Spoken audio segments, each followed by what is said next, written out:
আসসালামু আলাইকুম। গত ক্লাসে আমরা শেষ করেছিলাম আ হিসাব বিজ্ঞানের ২য় অধ্যায় লেনদেন। লেনদেনের বেসিক থেকে অ্যাডভান্স পর্যন্ত আমরা দেখেছিলাম। আজকে আমরা দেখব দুতরফা দাখিলা পদ্ধতি। দুতরফা দাখিলা পদ্ধতি আসলে তেমন জটিল কিছু না। জাস্ট লেনদেনের আমরা যে হিসাবগুলো করি, হিসাবের যে ২ টা পক্ষ থাকে, এই ২ টা পক্ষকেই আসলে দুই তরফা দাখিলা পদ্ধতি বলা হয়। আমরা যদি দুই তরফা দাখিলা পদ্ধতির বেসিকগুলা নিয়ে একটু কথা বলি। দুতরফা দাখিলা পদ্ধতি আসলে দুই তরফা দাখিলা পদ্ধতির আইডিয়াটা দিছিল ইতালিয়ান গণিতবিদ লুকা প্যাচুয়েলি, যিনি হিসাব বিজ্ঞানের জনক বলা হয় তাকে। লুকা প্যাচুয়েলি ১৪৯৪ খ্রিস্টাব্দে আ আর্থিক ঘটনাবলীকে সঠিকভাবে সুচারুভাবে লিপিবদ্ধ করার জন্য এই পদ্ধতিটি গণনা করেন। এই পদ্ধতিটা দুতরফা দাখিলা পদ্ধতি নামে আমরা বেশি চিনি। এটা একটি বিজ্ঞানসম্মত পদ্ধতি।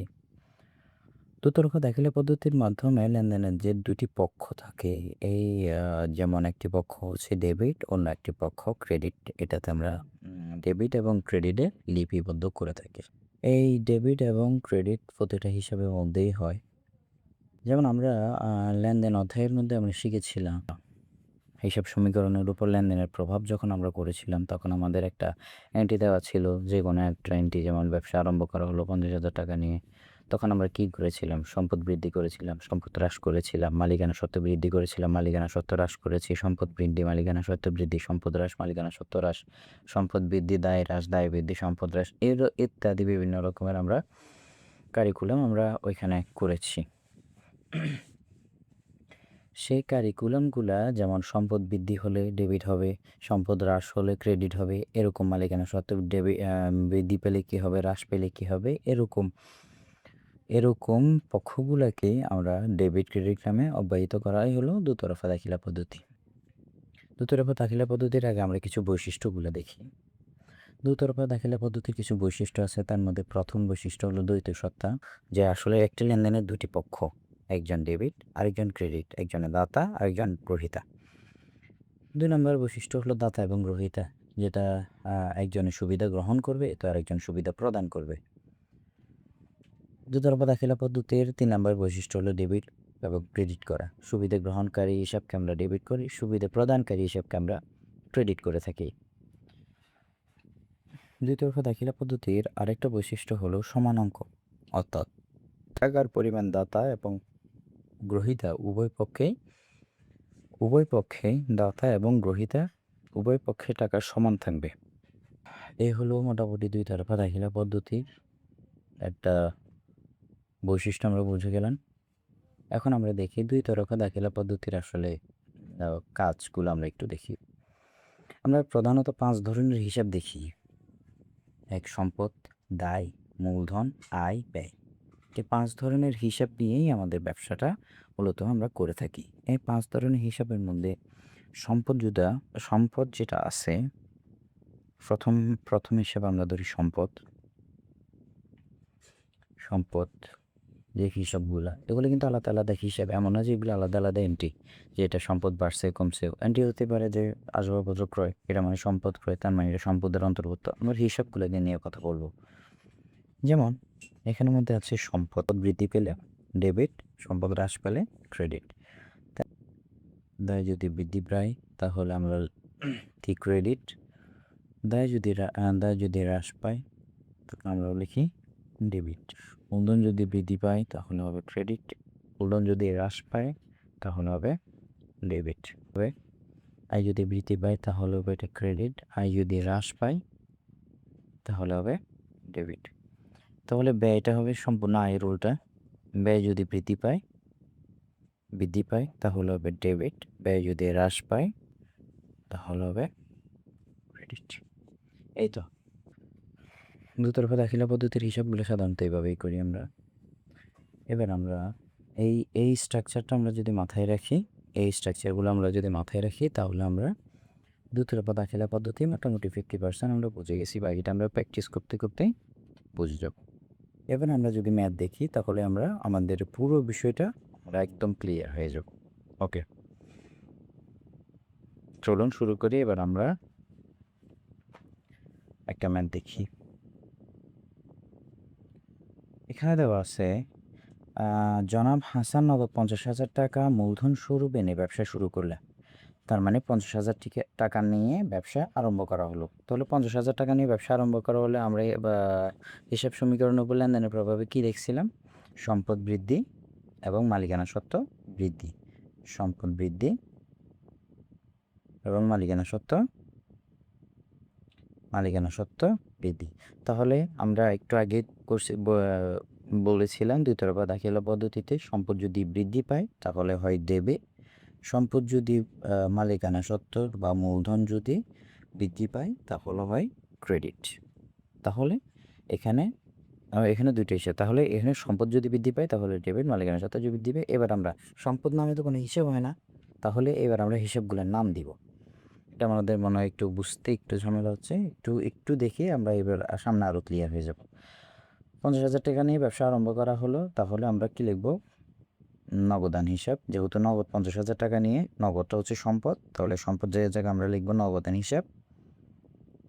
হিসাব ডেবিট। আর মালিকানা সত্ত্ব বা মূলধন, তাহলে মালিকানা সত্ত্ব আর মূলধন তো সেই, তাহলে মূলধন হিসাব ক্রেডিট। আমরা ডেবিট ক্রেডিট একটু এভাবে আর আরেকভাবে লিখব। তাহলে এটা আমরা এখানে ডেবিট ক্রেডিট উল্লেখ না করলেও চলবে। আর এভাবে যদি আমরা লিখি তাহলে ডেবিট ক্রেডিট আমাদের উল্লেখ না করলেও চলবে। আর যদি আমরা সোজাসুজি লিখি, আমরা দুটো একসাথে লিখি, তাহলে আমাদের ডেবিট ক্রেডিটগুলো উল্লেখ করা বাধ্যতামূলক। আমরা দ্বিতীয় এন্ট্রিটা দেখি। আমাদের দ্বিতীয় এন্ট্রির মধ্যে আছে অফিসের জন্য আসবাবপত্র ক্রয়। তাহলে আমরা কি জানি? আসবাবপত্র ক্রয় করছি, তাহলে অফিসে আসবাবপত্র বাবদ সম্পদ যোগ হয়েছে। আসবাবপত্র ক্রয় করছি, সম্পদ বাড়ছে।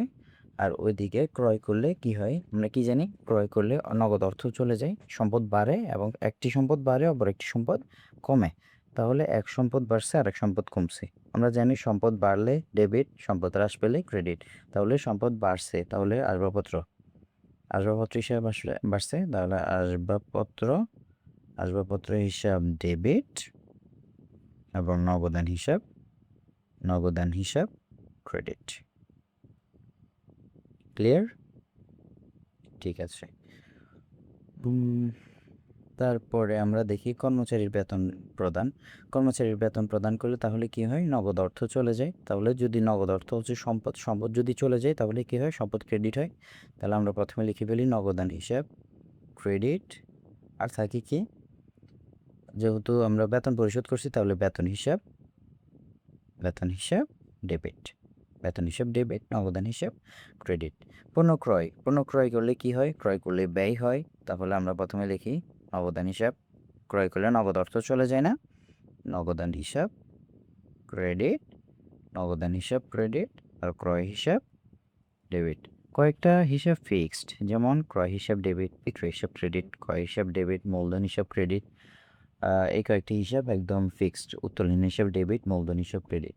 এই কয়েকটা ফিক্সড, এগুলো কখনো নড়বড় হয় না। তারপরে সকল স্থায়ী সম্পদ ডেবিট। আমরা কয়েকটা যদি নোট লিখি তাহলে দেখব সকল স্থায়ী সম্পদ ডেবিট। তারপরে ক্রয় ডেবিট, তারপরে উত্তোলন ডেবিট। সকল স্থায়ী সম্পদ ডেবিট, ক্রয় ডেবিট, উত্তোলন ডেবিট। তারপরে এগুলো গেল ডেবিট সেক্টর। এগুলো হচ্ছে কিছু হচ্ছে ফিক্সড, এগুলো কখনো নড়বড় হবে না। তারপরে ক্রেডিটের ক্ষেত্রে আসি, বিক্রয় হয় ক্রেডিট, মূলধন ক্রেডিট,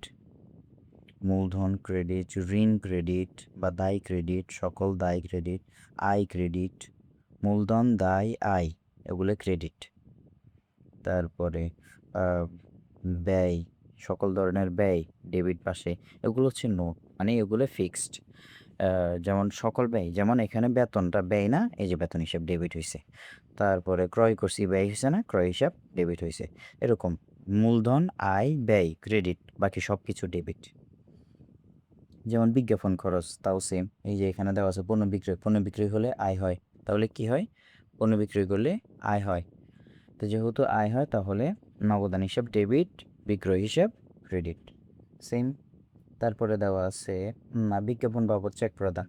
তাহলে চেকের সাথে আবার ব্যাংকের সাথে সম্পর্ক। যেখানে যে এন্টিতে আমরা লেখা দেখব যে চেকে প্রাপ্তি, চেকে প্রদান, চেকে দেওয়া হলো, ব্যাংকে দেওয়া হলো, তখন আমাদের আর নগদান হিসাবটা আসবে না। তখন আসবে ব্যাংক হিসাব।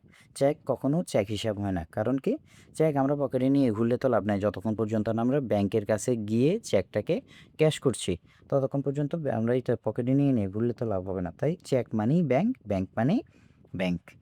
ব্যাংক মানেই ব্যাংক, চেক মানেই ব্যাংক, সব কিছু ব্যাংক হিসাবের মধ্যে আসবে। তাহলে আমরা যদি এটা দেখি বিজ্ঞাপন বাবদ চেক প্রদান, তাহলে বিজ্ঞাপনটা খরচ, তাহলে বিজ্ঞাপন হিসাব ডেবিট। চেক যেহেতু বলছে তাহলে ব্যাংক হিসাব ক্রেডিট। যেহেতু চেক আমরা দিয়েছি তাহলে চেকটা ব্যাংকে যাবে, ব্যাংকে গেলে ব্যাংক থেকে টাকা খরচ হবে, তাই ব্যাংক হিসাব ক্রেডিট। ওকে, তারপরে ব্যাংকের নিকট হতে সুদ পাওয়া গেল, সুদ পাইছি, এটা সুদ পাইছি যেহেতু তাহলে এটা সুদ প্রাপ্তি। তাহলে সুদ যেহেতু পাইছি এটা আয় হয়েছে, তাহলে সুদ প্রাপ্তি ডেবিট, ব্যাংক হিসাব ক্রেডিট। ব্যাংক থেকে টাকা কমে গেছে, ব্যাংক হিসাব ক্রেডিট। ধারে পণ্য বিক্রয় করা হলো 15,000 টাকা। ধারে যেহেতু 15,000 টাকা পণ্য বিক্রয় করা হয়েছে, তাহলে ধার বিক্রয়ের সাথে কিসের সম্পর্ক? বিক্রয়ের সাথে দেনাদারের সম্পর্ক। তাহলে এদিকে দেনাদারটা হচ্ছে সম্পদ, আমরা আগে ক্লাসে পড়ছিলাম দেনাদার হচ্ছে সম্পদ, তাহলে দেনাদার হিসাব ডেবিট, বিক্রয় হিসাব ক্রেডিট। ভাড়া বাবদ চেক প্রদান করা হলো, ভাড়া হচ্ছে খরচ, খরচ বাবদ চেক প্রদান করা হয়েছে, তাহলে ভাড়া হিসাব ডেবিট, ব্যাংক হিসাব ক্রেডিট। ভাড়া দিয়ে দিছি এবং ব্যাংক থেকে টাকা কমে গেছে, তাহলে ভাড়া হিসাব ডেবিট, চেক ব্যাংক হিসাব ক্রেডিট। ব্যবসার প্রয়োজনে ব্যাংক হতে উত্তোলন, আমরা কি পড়ছিলাম? উত্তোলন হিসাব ডেবিট, তাই আমরা এখানে লিখব উত্তোলন হিসাব ডেবিট, নগদান হিসাব ক্রেডিট। তারপরে এখানে আরেকটা আছে কমিশন পাওয়া গেল 3,000 টাকা, তাহলে এখানে কি হবে? নগদান হিসাব ডেবিট, যেহেতু কমিশন আমরা পাইছি, নগদে পাইছি, নগদান হিসাব ডেবিট, কমিশন হিসাব, হ্যাঁ কমিশন আয় হিসাব ক্রেডিট। সবগুলো এভাবে আমরা যদি আরও কয়েকটা প্র্যাকটিস করি তাহলে আমাদের জন্য আরও ইজি হয়ে যাবে। ঠিক আছে, পরবর্তী ক্লাসে আমরা দেখব হিসাব চক্র এবং লেনদেনের আরও কয়েকটা ম্যাপ নিয়ে আমরা আলোচনা করব, তাহলে এই ব্যাপারে আমরা আরও ইজি হয়ে যাব। ঠিক আছে, আজকের জন্য এতটুকুই। আল্লাহ হাফেজ।